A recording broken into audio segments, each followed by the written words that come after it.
Hey everybody, welcome back to another build challenge video where we take items that are not used in the higher levels of play, usually because they're considered bad, and then we find a way to make the item work extremely well through synergies, unique techs, unique interactions, anything that we can do to make the build viable at the S rank style of play. That doesn't mean it's going to be easy, mind you. You are going to have to pilot really well. But today we're going to be focusing on the VE60 stun needle launcher. So before we jump into it, we'll just take a look at what this item has that makes it unique, and then see how we can highlight those strengths and push that item to perform at the best way possible. So right off the bat, the stun needle launcher is a shoulder weapon. And so one really unique tech that we can do is we can pair it with shields where we start the firing animation and then deploy the shield, and the firing animation will continue. So that looks like this. That's going to come in major handy with this build because of the strategy that we're going to employ. But taking a look at the stun needle, what else does it have? Well, it has great attack power. It's got really good direct hit adjustment, so it's obviously going to be one of our stagger punishes. It also can hit from quite a far distance away and still get that stagger punish. So we are likely going to be looking at a build that will be able to play at medium range as much as possible. Now, that said, it's very heavy and very EN intensive, so we ain't going to be running a lightweight, and that begs the question, how are we going to be able to play at medium range? Well, the answer is either you could run quad legs or reverse joints. Given that I've been working on getting better at reverse joints, I decided to make this build focused on the heavy reverse joint legs, taking advantage of the resistances that we have in order to help us create deflects and make us able to force enemies to come a little bit closer, or for us to be able to space quite a bit further away and cause deflects while our weapons will not be deflecting. Okay, so the other unique thing about the stun needle launcher that I think is clutch, and probably the most important thing that helps separate it from other stagger punishes like the Earshot, songbirds to an extent, but anything that hits this hard really is going to be the reload speed. So this thing reloads in 5 seconds. So we're going to want to take advantage of that in the build. It's very comparable to something like the songbirds, but they don't have quite as much stagger punish, and they're also more radius focused. The Morley's probably the closest to this weapon. However, it doesn't have the stun effect, and more importantly though, it only works to its full power at close range, which we don't really want to be doing with reverse joints. So the way that I came up for making the stun needle launcher extremely strong is to treat the stun needle as essentially a parry punish for when your opponents do firing stance animations. So if you can predict when they're going to do the firing stance, you're going to initiate the stun needle launcher. If they commit to their firing stance, then you commit to yours, and then just deploy the parry whenever their returning fire hits you. Like say it's an Earshot or whatever, you're going to start the stun needle launcher, wait to confirm they're committing theirs, and then commit your stun needle, and then as the Earshot flies at you, you're going to parry it with the PB buckler. Now this thing gives us effectively a free trade, because 5% damage and 5% impact is almost nil. And so it completely shuts down their firing stance while letting you hit them with the SNA. This also gives us the ability to do this multiple times because of the quick reload of the stun needle launcher. As long as they're not consecutive firing their firing stances, you're ready to go and do this again. So this build is very strong against double firing stances, or if they go for kicks after a firing stance, or after any sort of predictable animation like double zims. It's really good because a lot of times double zims just can't help themselves. They got to throw in that kick while they're reloading. So if you parry the double zim blast and then initiate the stun needle while the shield's still up, their kick will bounce off and they're going to eat the stun needle launcher for their trouble. Okay, so that's essentially how the build is centered. It's about setting up those, I call them like retaliation parries or whatever you want to call them. Now, it's very important to note on this reverse joint as well to initiate the stun needle every time, or at least as much as you can, before doing a reverse joint jump to the side. Because it's free, basically. You're going to jump anyways, might as well trigger a beep beep in them. The only time you don't want to do that is when your energy is getting really low, because initiating the stun needle launcher does cost you some slowdown in energy. As you can see there, it'll slow down prematurely. So unless you're like hurting to get your energy back, you should be trying to throw these in as much as possible. In terms of our weapon payload, because the stun needle launcher pairs with a shield so well, we're going to attach the attaché. Was quite interesting, but this allows us to prevent deflects when we're chasing down rifle kites, and basically functions like the Etsi, only better range at the expense of it being heavier and more EN intensive, and the burst fire, instead of that, it has just steady auto fire.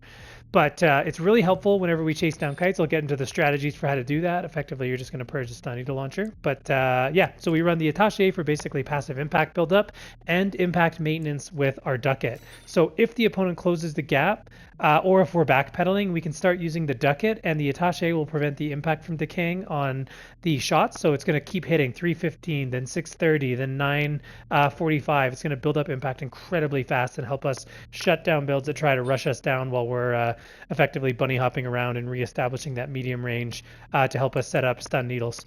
You're also going to be, when doing that hopping and causing all those fake beep beeps to freak them out, you can use that to both burn out their battery if they're lightweights or tetras that are hovering, but you can also just let it fly after you've conditioned them a little bit to not expect them to do anything. Effectively, they're going to have to make a decision. Am I going to try to dodge on those beep beeps and risk burning out my battery early, but dodging the needle, or am I going to try to get away with not dodging them and assuming they're fake outs, in which case that's when you want to start letting the needle fly and hitting them pretty hard. We'll come back to the frame parts after I cover the inner parts, because that's usually the most important. So we're going to be running Santai just to allow us the maximum amount of chase down potential for kites, because this is a heavy build. We're going to need big capacity. We're going to pair that with the Brazil as well to really help with chasing down, but it also, in case you hadn't seen my last video, has another really nice touch, which is the jet duration is very short, which is great for faking out firing stance beep warnings, because it makes the follow-up one much quicker. The only thing I want to note is you don't want to do that from the ground, so you wouldn't want to do like firing stance, jump, firing stance, because the jumping animation adds some extra frames. What you'd want to do, if you are intending to do it, is get into the air, start it, QB, and then start it again, because that way you can skip the leaping animation frames and just go. The consecutive QBs are faster, or rather that you recover faster from them when you're not on the ground. So you can either be in the air or just do a QB to the side before doing the stun needle initiation. But that way you can get really rapid quick fires out of the stun needle. It's not quite as fast as things like the Javelin Alpha or the Majestic, but it is faster, and that's what we're basically needing. We want the ability to get those fake out shots quick and done, and then rapidly get the second one started so that they don't have quite as much time to respond to it. The Talbot's going to be essential here. We need the close range assist for when we do get into matchups that rush us down, because we don't really have the ability to create a lot of space against the dedicated rushdown build. And so we'll be flirting in and out of close range and medium range, and we're going to need to keep hard lock when we're in close range. That said, when we're chasing down, we can switch to soft lock and take advantage of the bonus to medium range assist to effectively get what would be the WLT FCS tracking. And that's going to help us on the chase down on kites, because their wiggles are going to be less effective. I did debate between the NGI and the PO4, but the Brazil's velocity is just very hard to say no to, and it's also not too expensive on the QBs.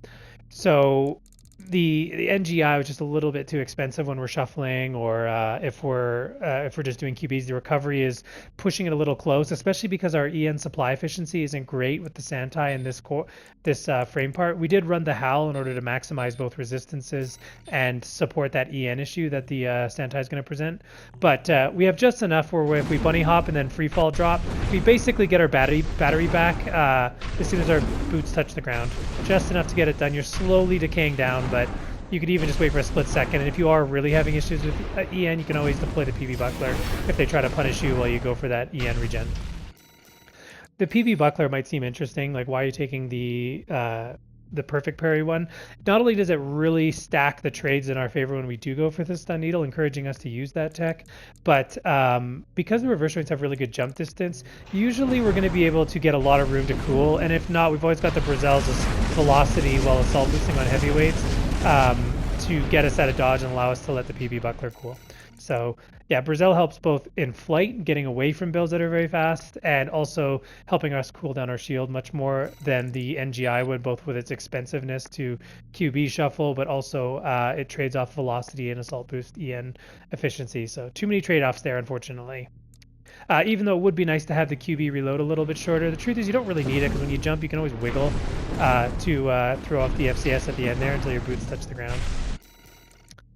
Okay, so that covers the FCS, booster, and the Sentai.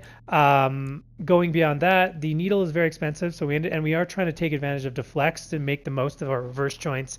So we're going for high resistances. This build does hit the mid 1200s, which is quite strong. It basically means that weapons are going to start deflecting at around like 85% their listed effective range, and that really helps us leverage our weapons and trade with the pistol more efficiently, especially against things like Etsigins. We can use the attaché to outrange them very well, and the ducat also starts putting in work when we're backpedaling. So that's why we had to run the Halframe Core and the Spring Chicken. Those two were essentially locked.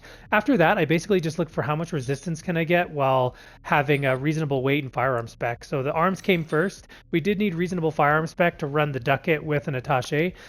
And we also want good firearm spec because we are going to be playing at medium range. So that effectively locked us right off the bat to the Hal arms. Nothing else has enough recoil control while still getting in that mid-20s of firearm spec.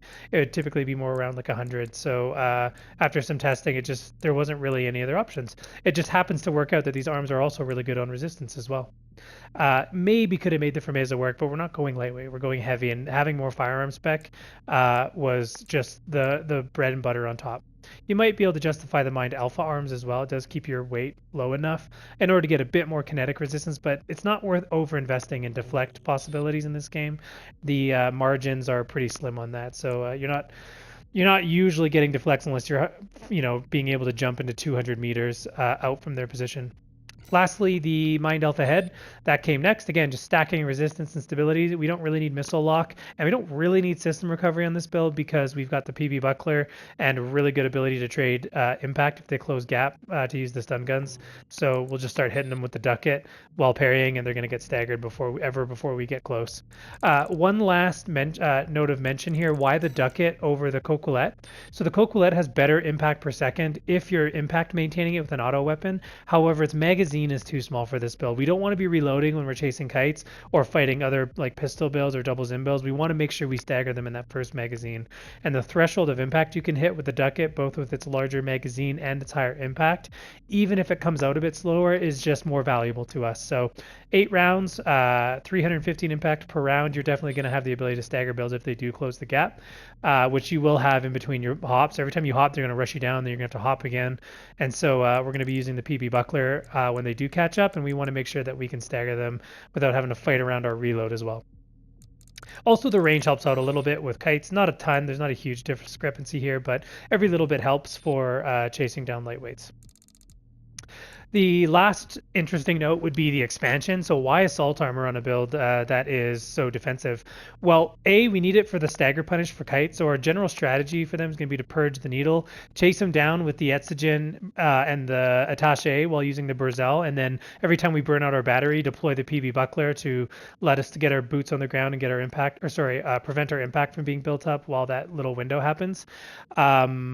But you'll notice another thing too is watch the stat gain on purging the needle. We get a massive EN supply efficiency lift, and our weight drops pretty substantially by 6,000 pounds. That's really going to get our assault boost velocity cranking up there. You can see here if I purge that, despite my weight, I'm still assault boosting at just about 370, just a little bit under. And our QBs are fairly cost efficient when you have the Sentai on. So you don't typically want to shuffle at them because you have such a big capacity. You want to let the attaché put in work against them, but just before you get into range, you can shuffle a little bit and still have enough battery to chase them down. Just make sure you're always killing your booster when they try to QB past you, and then you'll relock on and then reinitiate assault boost. That's the most energy efficient way to do it.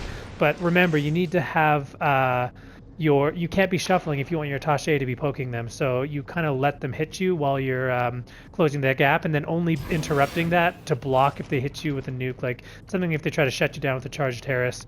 Just parry it, resume your chase down, and then as soon as you stagger them, pop assault armor. Don't even wait to confirm their pulse armor. It doesn't really matter if we cancel it or not. We're just looking for that 5,000 damage stagger punish. If you fail or whatever, like you whiffed it, you can always then switch to using kicks with our heavy weight to get a reasonable punish, but there is a lot of pressure on you to to get that assault armor punish against some of the higher skill players, because we don't have a ton of stability with this build. You'll notice 1648. It's not great despite its looks. It's mainly deflects and AP and resistances that we get. So we do have to really make the most of our assault armor to get that stagger punish in on kites. And that basically covers all the pieces. So let's jump into some PvP matchups now and see how to handle the various types. Okay, so starting with double Zimmermans, I had a lot of fun crushing these double Zimmerman builds in ranked. I'll talk about PS Shield double Zimmerman, which is actually a more favorable matchup for us, but this one's a Pulse Blade matchup. The general strategy is going to be to abuse the reverse joint's ability to hop at an angle that puts us either throwing off their FCS and making them miss the second shot after we've parried the first, or also makes them just get a less efficient hit. And another really good opportunity to look out for is double Zimmermans love to kick after their double shield. So if they don't stagger their shots and go for a kick right after, keep your shield up after parrying it and then fire the stun launcher and they'll kick right into it, which is just chef's kiss. So satisfying to watch them walk right into that. One other maybe note or important note here is that it is going to be important to try to cancel their pulse armor with your assault armor. Here I think I was running pulse armor still. I hadn't quite swapped to assault armor, but assault armor would have been better here. So I also can't stress the importance of actually parrying the Zimmerman. You do have to play quite well, and if you fail to parry, then the double Zimmermans basically win by default because their cumulative impact is so high. But the PB Buckler is extremely good for the punishing whiffed pulse blades as well. So if you know if you are going to jump out of their pulse blade, initiate the stun launcher just in case they decide to follow through and don't cancel it. And if they follow through, then you can just let it fly and get a massive amount of damage in for free. So that basically covers double Zimmermans. There's really not much to talk about other than just make sure you're hopping those missiles depending on the type. Prioritize parrying the first Zimmerman and be ready to jump the second. If you do get staggered or get close to stagger, try to go up into the air right as they're about to get you to stagger so you can throw off the angle and can't get melee punished or kicked so easily, and hopefully you can get away for free.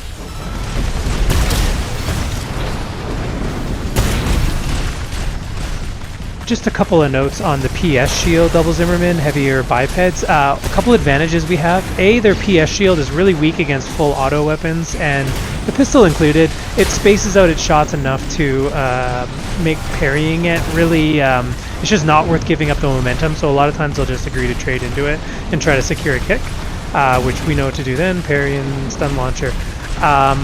But the other weaknesses of that matchup is that if we do a QB to the side and shoot the stun launcher, it angles slightly down, so it'll actually hit behind them, and sometimes the detonation will catch them after the fact.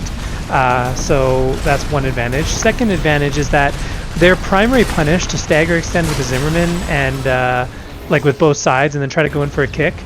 They do have a tech where they can get in behind you during that and then go the kick, and you may not be able to block this, but a really nice advantage of running the PB over the PS is even though they get a huge amount of damage off their kick normally, even if you block it with the PS shield because you're still taking 20%, the PB Buckler effectively shuts down that kick portion, which is a big chunk of their damage. And so given the fact that we're already pretty tanky as is in terms of health and resistances, shutting down that portion of their direct hit punish also really turns the fight against them, and they are taking stun launchers a little more often than they would otherwise like. But again, just try to set up the assault armor to counter their pulse armor if at all possible. It's much more valuable to prevent them from getting regeneration, and then also you get a whole bunch of free damage for doing it. So definitely make that a priority. Try to look for opportunities to set that up.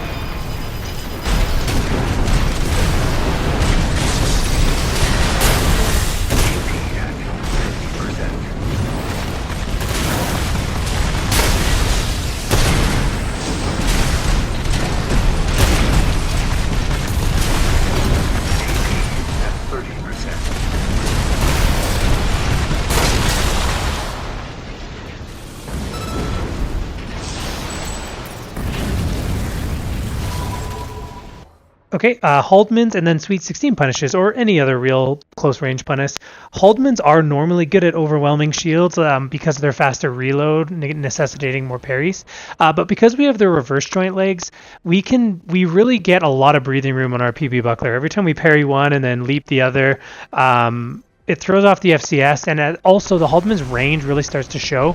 We're running really high resistances on this build, like as mentioned at the beginning, and so they will be getting a lot of deflects. There isn't really a lot of wiggle room for the Haldeman's to not be point blank. They're much more punishing than the Zimmermans, and so yeah, we just have a really good matchup against this. Again, just looking for that opportunity to, if you do get staggered, assault armor, and then be ready to parry their counter assault armor. If they go for a pulse armor, just fire your stun launcher to negate a good chunk of the shield that they'll have, because again, it's got a good multiplier, and then just jump up into the air and try to bleed out the rest of the armor, either by up in the air, depending on their weapon load, or just assault boosting away once you've got the free height that you would otherwise need.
Okay, orbiting kites and also some notes on the shield stripping tool. So do not underestimate how good the PB buckler is against the shield stripper. The only important note is do not hold the shield longer than its IG. You really want to master that 0.4 seconds of wiggle room, or even just a little bit less to cut it safe and take a bit of the damage, because 95% completely negates that whole 500% bonus they get in impact, and you get to block a lot of damage. This person isn't running an energy generator that would have high energy specialization, but if they do, especially if they have more than one of these shield strippers, you really want to make use of the PB buckler to block anytime they decide to chain that bubble gun or all their bubble guns on you.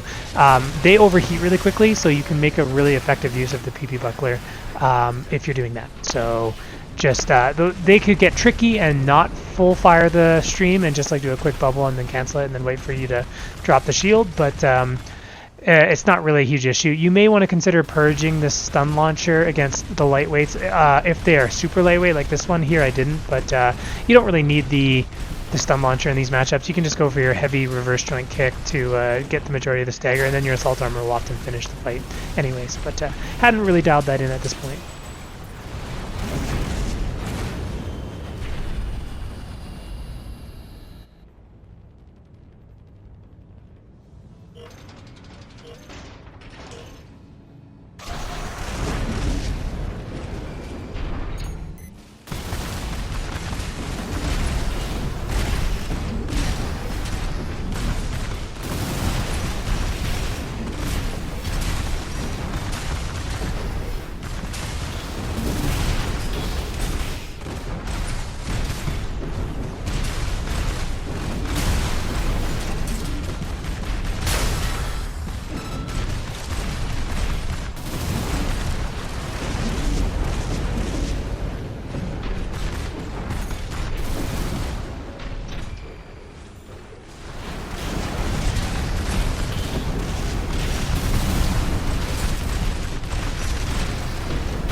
Okay, ultra lightweights that look to use height and stagger punish you at range with something like the Earshot. So for these builds, purge the stun launcher and just let the Brazel's velocity and your rapid EN bonus shine. Just don't forget to remember to save one parry for the Earshot, and it's also tricky with the Earshot. Make sure that if they are going to do it, don't start moving forward, or there's a chance the Earshot will hit behind you, and even if you parry time it well, it'll still hit you. So if they are going to get the Earshot, you don't have enough energy, just start slowly backing up and then parry the Earshot in case it hits the ground. Really good players will also try to free aim and hit behind you, but that's going to be hard for them to do with how much pressure we're creating on them with the Brazel boost. I also would recommend, so I made a mistake there when they QB past you, just cancel your booster, then reinitiate Assault Armor. It's much faster, or sorry, Assault Boost, it's much faster. And lastly, again, you're looking to set up the Assault Armor as your Stagger Punish, not the Stun Launcher. So there the opponent got above me and caused a lot of spinning, which I wasn't able to parry that Earshot. But that's the general strategy here. It's pretty much the same for most kites, rifle kites included. Everything basically falls to the pistol. I would also want to add just one other note. The pistol has very limited range, remember, and don't forget they're backpedaling. So be conservative with it. Save that magazine for when it counts. Get within like 90 meters, and that's when you start dumping in the pistol and expect the stagger to happen really quickly if you can set that up.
Okay, so a bit of a mix here. We just got a super lightweight that's looking to poke with the Wuerger and exhaust us through attrition and build up some little bit of impact using the Sampu. It looks like I'm assuming energy supply is an issue and they're running the 20B. Basically, you just want to make sure you save a charge on your PB buckler. Here I was using the Zimmerman. I hadn't swapped to the pistol yet, but it's all the same for the most part here. It doesn't really change anything with how we handle this fight.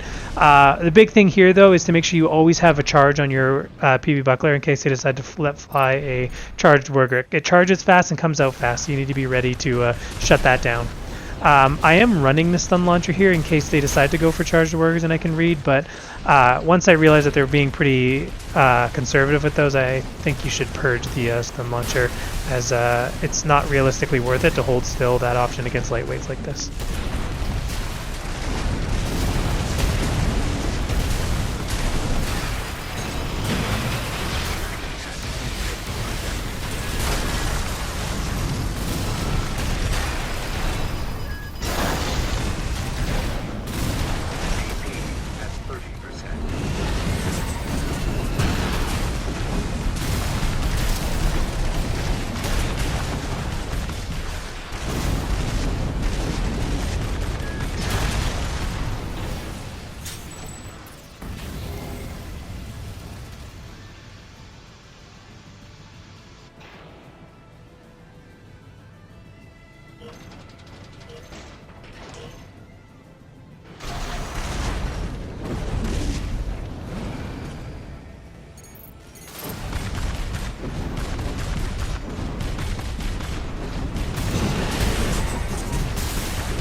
Same general idea here. The only notable difference is they forego missiles in order to create much more rapid close quarters impact buildup. Again, looking to use the PP buckler and always save a charge for the charged Wuerger, but don't hesitate to use it for the pistol. I think a lot of people with the PP buckler don't use it enough. It's got really high cooling stat for a reason. Yes, it feels like you're not blocking that much of the magazine, but blocking a salvo from the pistols is still a massive amount of impact discount, and you really want to be working your shield. You should usually have it cooling at all times. If it ain't cooling, you probably didn't use it enough if the matchup rewarded you for having a shield. So just ensure that you're on top of that. Here I also have a slicer as the stagger punish. I cannot afford to get staggered once my expansion's gone, and so if I am going to get staggered, like I'm losing the race as I am here, I'm looking to create range. Or sorry, this one's a dagger. Never mind, not a slicer. Same general idea here. Whenever you're going to lose the stagger race against melee builds and you don't have your expansion, jump up, use the reverse joints jump height, and try to create a complicated angle right as they stagger you so that they can't get the melee punish slipped in.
All right, so this is what we love to see, lots of different firing stances. So I'm going to be looking for a ton of opportunities here to let fly the stun launcher as I parry one of their firing animations. Now the stun launcher does have the slower firing animation, not the quick firing one, so you do need to essentially predict when they're going to do it after you've established a flow of, or like a rhythm of their attack. So like, for example, if he does like a couple of these these shotgun shots and then I hear the beat for the shoulders, then I can start to count how many times he tends to do the shoulders and then go for the stun needle at that point.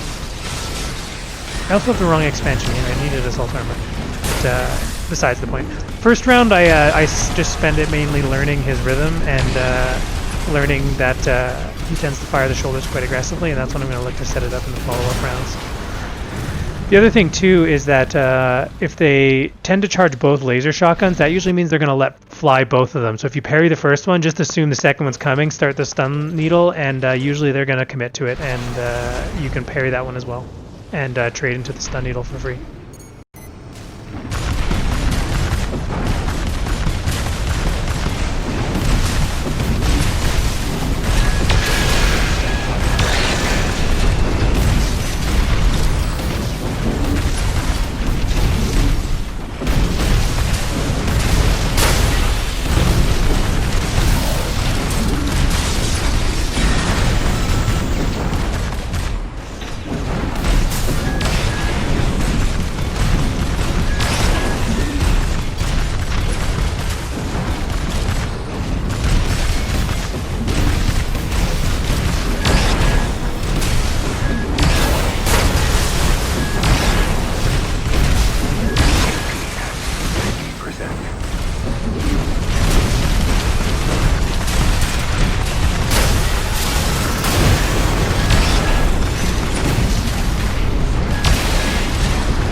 Not too much to add here. This one's just a heavy reverse joint like us, but with a bazooka and Zimmerman. Our pistol, combined with the shield, really offsets their Zimmerman and their Majestic.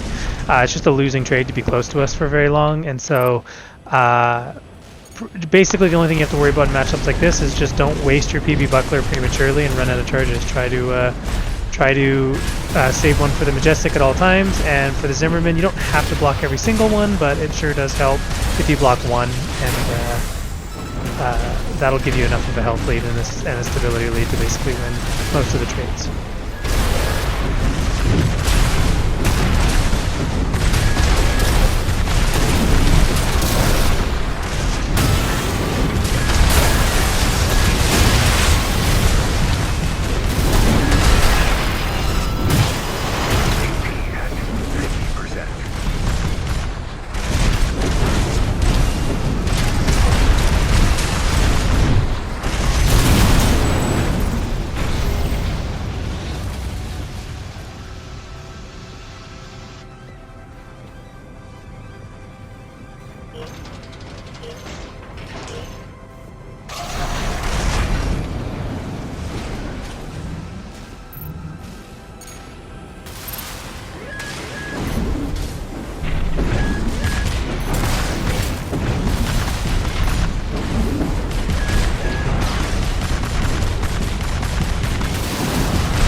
An interesting build here. EUL launcher, shield launcher. Happy to see that with the Etsi. It looks like the opponent's just trying to make a build around the shield launcher. The Etsi and the Aperitif work really well for just creating a lot of passive pressure.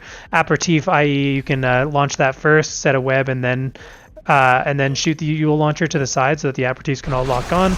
And the Etsi is really good at poking around everything because of its insane range. And then the melee punish, obviously, if you ever decide to rush through, they can go for the charge attack if they want. But we completely shut that build down. Just make sure you don't hit the Eule launchers, and try to keep the fight close in order to limit how effective the Eule launchers are. They're only good if if they can get them out early, if you get like right in their face and they don't deploy fast enough. So the rest is history in this match.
Okay, now let's talk about some matches that'll give you trouble, and it's mainly because of the fact that we have to run assault armor. So heavy biped elevator kites can be tricky because we really have to fight to stay close enough to make the pistol work, and it's going to be very important to me, especially because they're running earshots usually, maybe facades. But you do need to make sure you don't ever fall for the earshot, and make sure you back up when they go for that. However, missiles can also be a problem. One other tip can be if you can get the health lead early, you can force them to come down to you, especially if the map's terrain allows you some cover. One big problem with this build is that the missile evasion is kind of weak. We don't have enough boost speed to dodge missiles very well. We have to kind of like QB it every time, and so it costs us energy. It makes us a bit readable, but that's unfortunately unavoidable. So main thing here is if you can get the assault armor punish in, I would probably recommend using kicks more aggressively than I did here as well, but that's besides the point. At the end of the day, it ended up working in this case. I did end up winning the match, but yeah, using kicks a bit more aggressively might have helped me out. Okay, other matchups that'll be tight. I didn't get a footage of a lamb kite. I only saw one, but they can give us a lot of trouble. You got to purge the stun launcher, obviously, because they're extremely fast. But especially if they're doing coral missiles and like I don't know, the Rebula, they can bypass a lot of our resistances, and they're so fast. It's very hard for us to chase them down. The pistol is going to be huge there. Don't waste your magazine. But those matchups can be tough. These orbit matchups can be tough, like anything Alula, Knockleg, Basho Core is going to be common with double Etsu. Again, until they nerf Etsu's range, it's going to be a very strong loadout that's unjustified. But in general, I could have won this match, but you will see some mistakes here that cost me. The big one is the importance of landing the assault armor as a stagger punish. If you're not going to cancel their pulse armor, then just save it and fly away using the Brazel's velocity with a full battery and just bleed off theirs, get your stability regenerated. The main thing you want to do here is don't take a stagger punish for free unless you were literally fighting tooth and nail for that last bit, and make sure you are using your PB buckler again. It's okay to take one combo, but you really do want to make sure you don't take two for free, so don't hesitate to fly away here. They pop PA. I do not have good positioning for the assault armor, so I'm just going to save it. Oh, never mind. They ended up coming close, and I did end up getting to use it. I also didn't purge the stun needle here when I should have. You really need that energy regen on these matchups because you want to be constantly chasing in assault boost, or if you have the health lead, jumping back and forcing them to jump into your pistol, which will prevent their ability to just passively kite it if they have to assault boost at you. Yeah, later on in the match, though, you will see what I'm talking about how I take an extra stagger for free when I shouldn't have, and it ends up costing me the match. But don't forget, you do have the Brazel, and it's efficient enough, especially running the Santai, for us just to QB shuffle spam away and just try to flee away, especially for these builds like this that run the blue generator. Like usually, I'm assuming this is the 20C. They're only going to have about 1200 energy at most if they've been staying up in the air a lot to kite you, and so they won't be able to chase you if you decide to fly away, as long as you're running off full battery.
Okay, another basically losing matchup is going to be Neb tanks. The problem is that we can't parry plasma, like the charged plasma attacks at all, really. They just go around the PB Buckler because of their splash effect. And I think maybe if you move backward it might work. I'm not sure. But the problem is we just have to put the aggression on because we deflect off of tanks from so far away. And we really need to get the pistol contributing because the attaché is not going to do it by itself.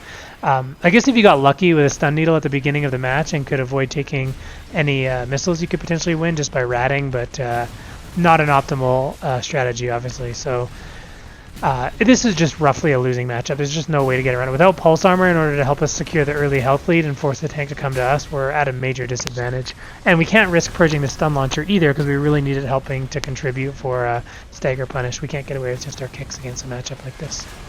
That's basically it. So that's the build. Hope you guys enjoy and have fun with the stun launcher.